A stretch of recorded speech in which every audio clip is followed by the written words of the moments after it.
Hi there, Sacred Studios here, and today we have the first new custom of my new series, where I try to acquire every single Smash Bros. Fighter in a 1/12 scale before the end of the decade. Decided by popular choice on the survey, where he won by a landslide, we have Marth from Fire Emblem. Now, I'm sure you all know him from Smash Bros., but in his own game, Marth is the exiled Prince of Altea, and seeks to find the sword Falchion and the Fire Emblem in order to defeat the Dark Dragon. So pretty much throughout the series, Marth must fight for his kingdom, just like how I must fight to not throw this figure in the trash, and, well, you'll see. Even though he's the mascot, for some reason there's never been a 1/12 scale action figure of Marth.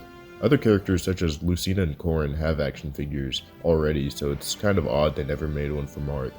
He does have this really cool statue by Good Smile where he actually has his shield too, and the closest thing we have to an action figure is this Nendoroid figure, which I admit looks very cute, but for the sake of a Smash collection, this guy won't work. And we're gonna have to make him ourselves. First, let's talk tools. The most expensive part of this is the 3D printer, for which I was using an Ender 3 Pro. The price has gone down quite a bit recently, but it's still going to be around $200. I really recommend it because I've had it for several years now and it hasn't really given me any major problems. However, I did end up switching printers halfway through this video to the Saturn IV Ultra. You can get it for pre-order on Elegoo's site, and it's going to be around $400. Next up, the paints. Now, before I was using this cheap paint, but remember, if you use cheap paints, you're going to get bad paint chipping. And while the paint chips provide a tasty snack, they do make the figure look like they've developed some sort of rash or something, which is why this time I stepped up my game. I switched to this Vallejo paint, which is a little more expensive, but definitely worth it. Lastly, we have a super secret ingredient which I've never used before and should also prevent paint chipping, at least in theory. Now onto the Prince of Grabs himself. For the base figure, I'm using the MCC Toys male figure body. This is really good for skinny characters like Marth, and I've used it before. One feature I really like is there are screws on the back which allows for easy disassembly. While I waited for the figures to be delivered, I worked on Marth's head. At first, I got the model directly from Smash Ultimate, but when I sent the model to Cura for 3D printing, the preview looked like this. I think his hair might be too detailed or something, and that's causing the printer to absolutely tweak out. I tried for hours, but nothing would get the hair to show up properly. So instead, I got this idea. If only there was a model of Marth's hair that had less polygons, then I could Frankenstein that hair onto the Smash Ultimate model. So let me just try this hair from Smash 3DS.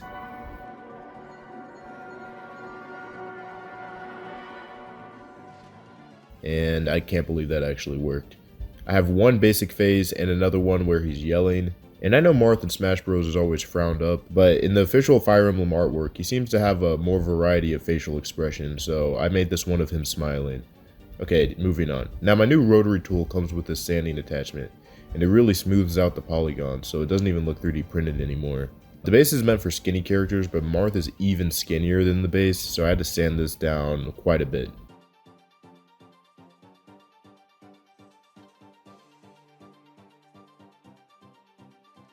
And here we are. Now, kids, remember that secret ingredient I said from earlier? I'm talking about synthetic dye. So, throughout my time making figures, I've always struggled with paint chipping. But now, I will guarantee that there literally cannot be any paint chipping, because dye doesn't stick to the figure like paint does. Dye literally changes the color of the plastic through the inside out, meaning no matter what I do, I cannot chip it. But for right now, we have to cook. The cooking process for Marth was pretty straightforward, even though I nearly destroyed the figure.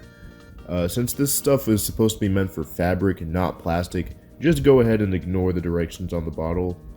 You want a solution of 1/2 dye and 1/2 water. And you want to have the solution hot but not boiling, and cook this thing for about 30 minutes. Now, if you noticed, my pot is very much so boiling. Don't do that.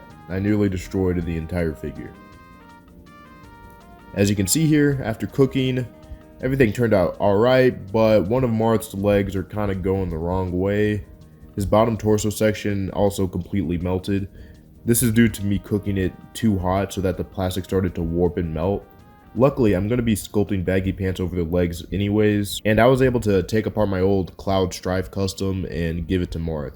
But for future reference, make sure the pot doesn't boil. While we're waiting on the cook to dry, let's go ahead and work on these heads. The 3D print turned out good, but he's missing some features, notably the ears. Also, due to me getting the hair model from Smash 3DS, it has about the same amount of detail as a Lego person. I was gonna go ahead with these prints anyways, but I watched this video by Pink GameCube which used a resin printer instead of my filament printer. Apparently the difference is that the resin printer has much higher quality, and also the resin printer is toxic without the proper fumigation equipment. For now, I decided to just get a commission of the prints for myself. I also switched to Marth's model from Fire Emblem Warriors since it has a bit more detail than the Smash model. It sucks since I spent so much time sculpting these heads, but I think this is going to save me some time in the long run. I even made an extra face with his eyes closed. So, while waiting some more, I decided to sculpt the legs.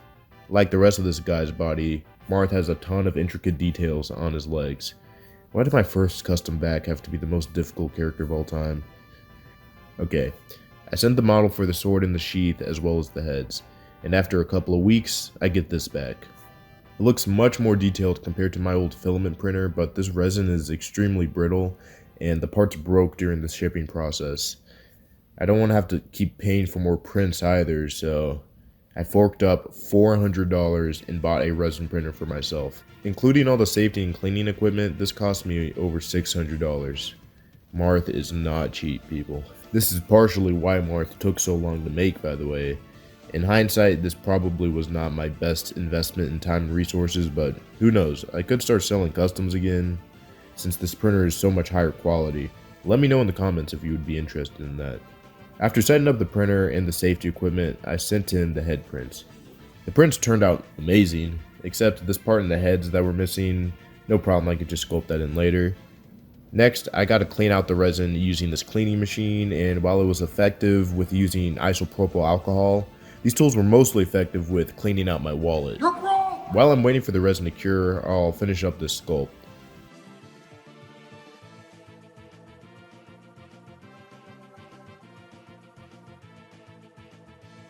Next up, the cape.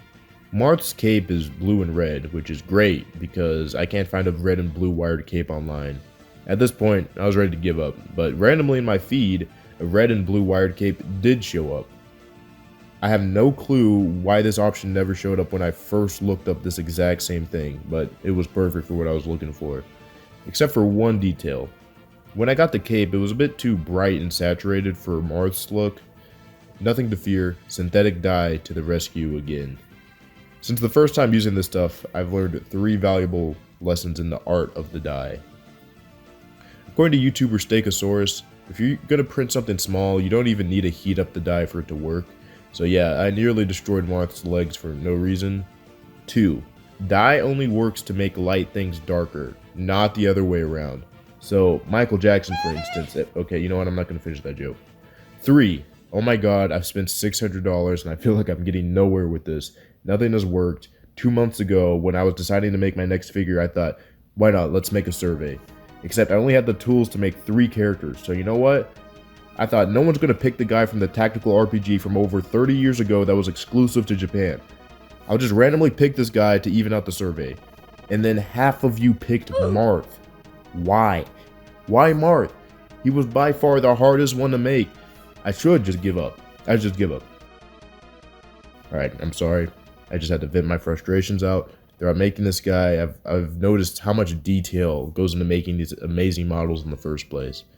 Sakurai, the developers behind Smash Bros, and the devs behind Fire Emblem are goddamn wizards. I'm struggling so much to make one single character, yet they make hundreds, and they make it look easy. Fire Emblem is such an amazing, expansive franchise, and throughout making this figure, I was able to fall in love with this franchise, just like millions of fans around the world. I even went out and bought 3 houses. I couldn't give up. Not now. I've already put so much into this. Now give me my goddamn dye.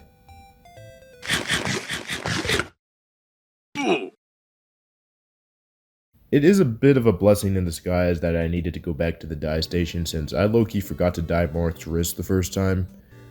This stuff is made of fabric, so the directions on the back of the bottle is probably the best way of doing things. Luckily for me, I'm illiterate. The cape's colors turned out alright, but Marth has this little design thing on the back of his cape because of course he does. I bought this blue fabric spray paint, but the design on Marth's cape was so intricate, I had no idea how to make it. My first plan was to 3D print a stencil and spray paint through that. However, when I printed out the stencil, it crumbled into pieces due to all the holes. So after that, I decided maybe it was possible to 3D print a stamp instead. Then I could spray the stamp and press it onto the cape. It was a long shot, but it was the only shot I had. I 3D printed the stamp and took it outside with the cape. Before spraying the actual cape, I decided to test it out on that other cape I messed up on earlier. I sprayed the stamp and pressed it on the cape, and... Ass! Great, I wasted my time. Hold on, maybe I used too much spray. Let's try this again. Okay, I mean, that looks a little better, I guess. Okay, you know what? There's a lot of mosquitoes out here and they're biting my ass, so I'll just try it on the real cape right now. Okay, and that is way better than I expected.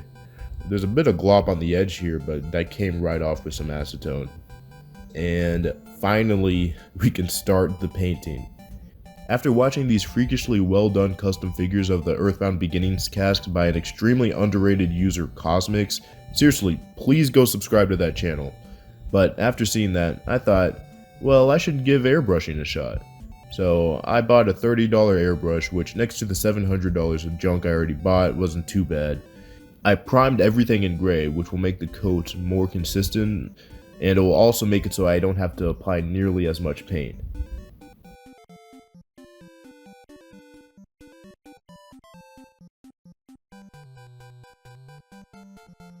Painting Marth wasn't too difficult, except of course it was difficult, especially the hair.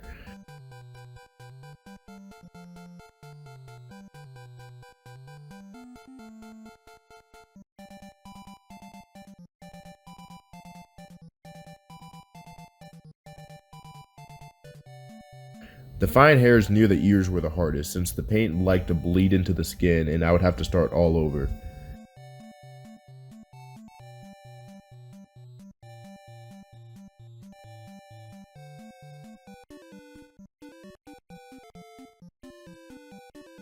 While I was painting, I kept wondering, how on earth was I going to paint the eyes? I like to think I'm a decent painter, but Marth's eyes were by far the most intricate part. Several times I've had to cancel figures due to being unable to paint the eyes. Other customizers like to use stickers for the eyes, but Marth's eyes are way too small for that. Maybe this is why so few have attempted to make an action figure of this guy. So, then I just gave up. This character was far too complicated for my abilities at this point. But then, it happened. After giving up working on Marth, I decided to get ideas for another character to work on. So, in this particular instance, I looked up a Palutena custom action figure for inspiration. I'm not planning on making a Palutena anytime soon, I was just bored. I saw a couple decent ones and went to sleep.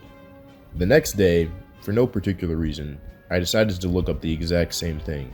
Custom Palutena action figure. I don't know why I was expecting something new, but I did find this really cool custom Palutena doll, but no new action figure results. So I kept scrolling. Wait, hold on. That doll looks extremely detailed, especially the eyes. I know dolls are usually bigger than action figures, but I was very curious on how someone was managed to make that. Maybe the artist was just really good. I don't know. So I kept scrolling. Okay, no. That has to be like a special type of brush or something. Or more than likely, the eyes just came like that on the base figure. Let me just click on the video real quick and see how they did it. It's probably nothing. And I'm kind of desperate here. Yeah, how you doing? Can you get to the eyes, please? Oh, okay, yeah, I was right. The base doll just came with those eyes. Obviously, I can't do that with a 3D printed sculpt, so this was a huge waste of time. Why are you taking the eyes off? I guess they're gonna use stickers after all. What are you doing about with the hair? I don't care about that. How did you make the eyes? How did you make the goddamn eyes?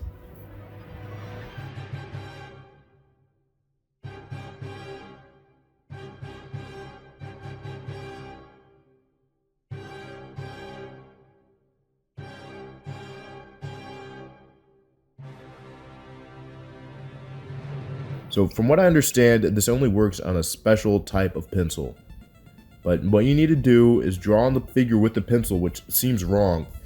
Then you spray the matte spray, and not only does it stick without rubbing off, you can use the colored pencils again over what you just drew and repeat the process. I started with a black outline and then filled the rest with blue. And looks good so far, but to make sure it doesn't smudge, I'm supposed to apply this Mr. Super Clear Matte Finish Spray.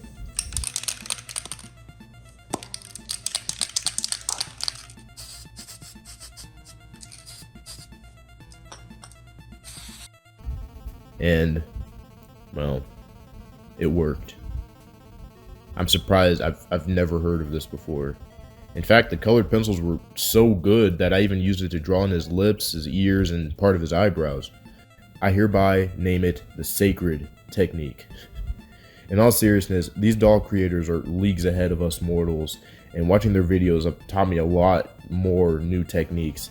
Plus, they're just fun to watch. Now the painting's finished, let's move on to the skirt. Since I wanted his skirt to have articulation, I used these tiny metal hinge pieces and glued them onto his torso. Then, to be safe, I covered the whole thing in epoxy sculpt so it doesn't break off. Now, I know this looks bad, but the belt will be covering this part up later. I added some shiny metallic paint on his tiara, his sword, and his sheath. To make the gold really pop, you can try mixing the gold with silver, by the way.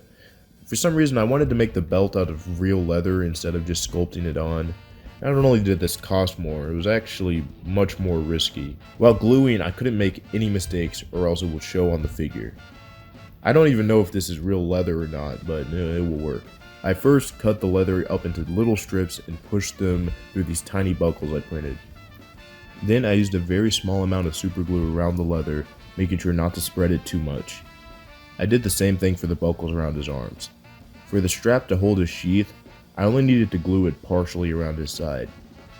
I even drilled a small hole in the sheath so it can rotate around. Lastly, and I mean lastly this time, let's do some finishing touches.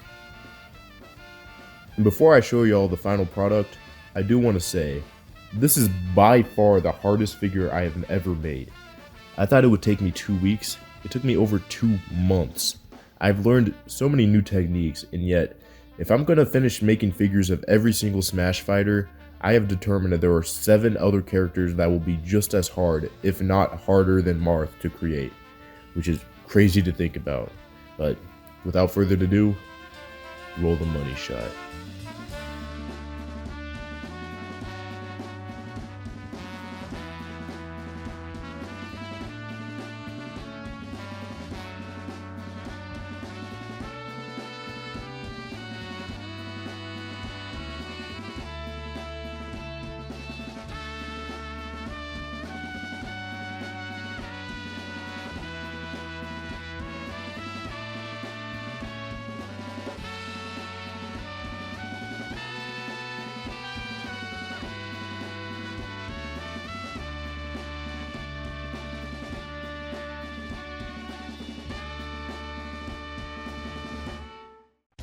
Overall, I enjoyed this challenge, and let me know if you'll be interested in me opening commissions again.